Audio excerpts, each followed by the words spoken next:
Selamat datang di kelas dasar pemrograman.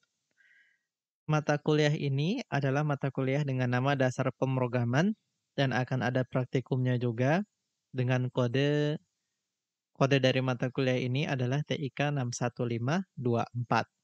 Jumlah kreditnya adalah 4 SKS dan khusus untuk dan minimal disajikan kepada mahasiswa semester 2 Universitas Hairun. Nah, belajar dasar pemrograman, makanya kita butuh bahasa pemrograman, ya. Di luar sana ada banyak dasar bahasa pemrograman, ada Java, C++, ada R, ada segala macam. Dan kali ini kita akan belajar tentang Python. Makanya yang ingin kita capai dari mata kuliah ini adalah bagaimana mahasiswa bisa menguasai dasar pemrograman dan juga bisa membuat implementasi dari algoritma, ya, dan implementasi dari pemrograman di berbagai area menggunakan bahasa pemrograman Python. Sumber yang kita jadikan rujukan dalam mata kuliah ini adalah 4 sumber berikut ini. Teman-teman bisa cari sumbernya online, ya. Cari e-book-nya saja, tidak perlu cari buku ini ya, buku cetaknya, karena kita akan lebih banyak belajar tentunya di depan laptop ya. Jadi daripada beli buku lagi mending kita cari di online aja dan tidak terlepas dari keempat sumber ini. Jadi ketika ada sumber informasi lain yang akan bisa berguna bagi kelasnya kita, tentu akan saya tambahkan.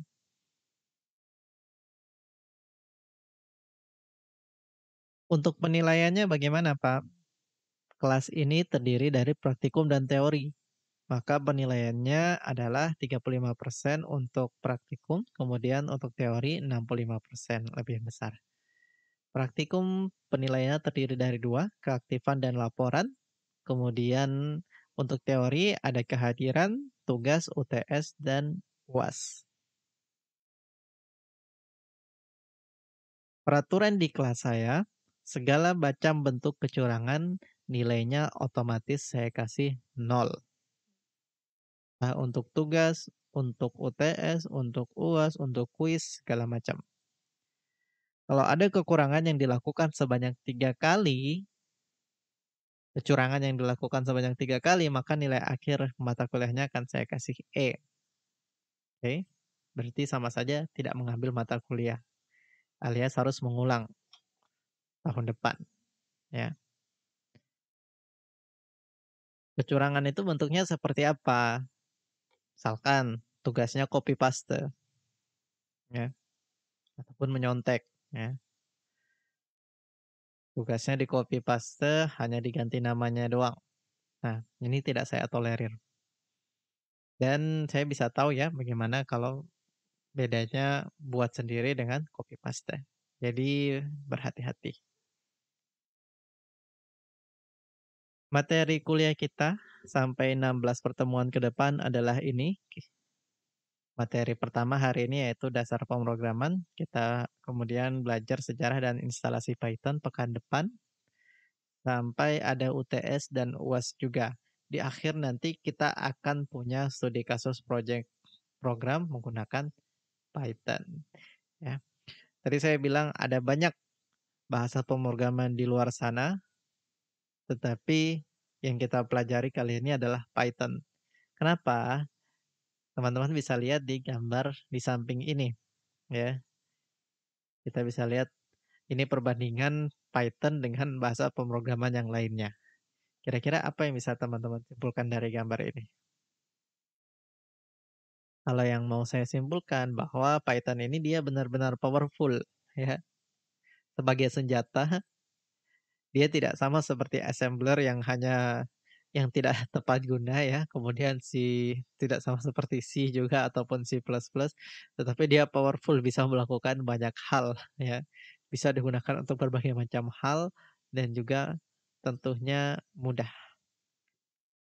Itulah mengapa kita perlu belajar Python. Nanti di pertemuan pekan depan akan kita terangkan lagi kenapa harus Python. Apa yang bisa Anda lakukan dengan Python? Ada banyak hal yang bisa dilakukan dengan Python, ya. Contohnya satu ini, saya kemarin membuat semacam face mask detector ya, untuk mendeteksi masker. Ini dibuat menggunakan Python, ya. Jadi kita akan mendeteksi apakah seseorang itu dia menggunakan masker apa tidak, menggunakan kamera laptop. Gimana cara play-nya?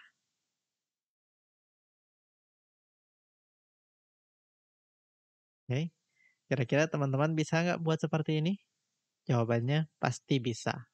Gimana caranya? Ikutin terus kelas dasar pemrograman, jangan bolos-bolos, oke? Jadi mendeteksi ketika dia tidak pakai masker, ataupun dimanipulasi, ditutup pakai tangan, bisa nggak? Tetap bisa mendeteksi, oke? Jadi banyak hal yang bisa kita lakukan dengan Python. Maka teman-teman perlu bersabar dan bekerja keras untuk belajar ini, oke? Selanjutnya perkenalan tentang saya. Nama saya Muhammad Fadli dan saya adalah dosen di kelas ini. Berikut adalah nomor WA saya, kontak saya.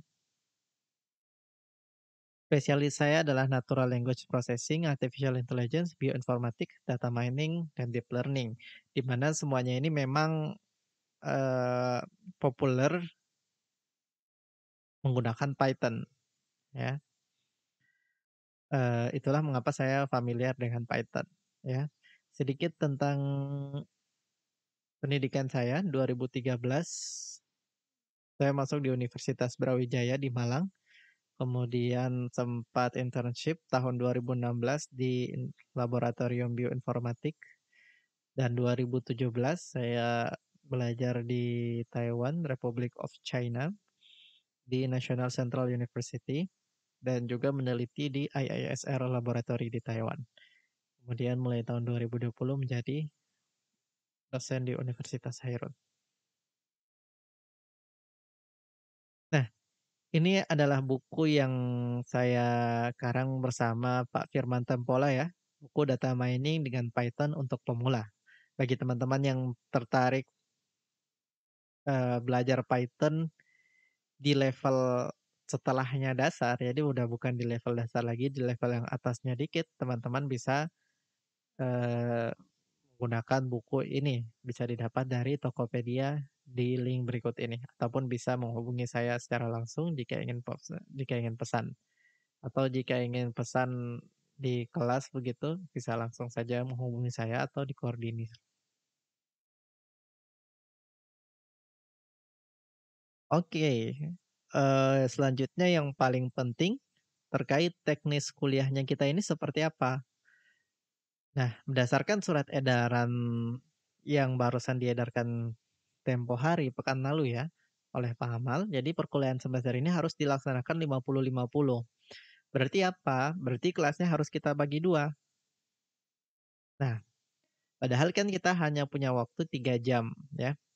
Jadi supaya praktikumnya tetap mendapatkan waktu yang cukup ya, kelasnya akan saya bagi 2 menjadi 2 gelombang. Gelombang satu saya mulai pukul 7 sampai 9:10. Aslinya jam 8 ya, ini saya percepat, dari jam 7. Kemudian gelombang 2 dari jam 9:10 sampai jam 11:20. Di setiap gelombang ini tidak boleh lebih dari 25 mahasiswa. Ya. Jadi misalkan kelas 2 IF1 ada 38 mahasiswa ya. Berarti misalkan di gelombang pertama ada 25 siswa yang datang. Berarti di gelombang kedua nanti siswa yang nggak datang itu ada sekitaran berapa berarti? 13 ya, 13 mahasiswa. Ataupun dibagi 2 misalkan, gelombang 1 19 mahasiswa, gelombang 2 19 mahasiswa. Saya mau minta tolong ketua kelas untuk mengkoordinir ini ya, supaya di setiap gelombang itu tidak lebih dari 25 mahasiswa, oke. Dan ini saya percepat, lebih cepat 1 jam ya di awal, karena saya rasa mungkin ada mahasiswa yang ingin jamnya lebih pagi ya. Ya, lebih cepat mulai maka lebih cepat selesai juga ya, lambat mulai maka lambat selesai. Jadi saya percepat 1 jam di awal, nanti kita akan lihat efeknya kira-kira bagus atau tidak. Kemudian setiap mahasiswa membawa laptop masing-masing.